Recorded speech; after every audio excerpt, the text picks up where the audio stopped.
19 September. All last night she slept fitfully, being always afraid to sleep, and something weaker when she woke from it. The professor and I took in turns to watch, and we never left her for a moment unattended. Quincy Morris said nothing about his intention, but I knew that all night long he patrolled round and round the house. When the day came, its searching light showed the ravages in poor Lucy's strength. She was hardly able to turn her head, and the little nourishment which she could take seemed to do her no good. At times she slept, and both Van Helsing and I noticed the difference in her between sleeping and waking. Whilst asleep she looked stronger, although more haggard, and her breathing was softer.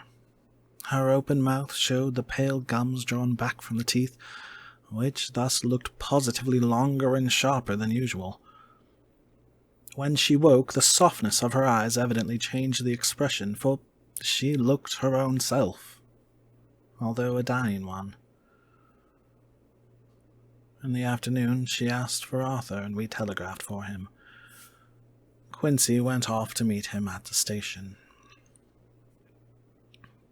When he arrived it was nearly 6 o'clock, and the sun was setting full and warm, and the red light streamed in through the window and gave more color to the pale cheeks.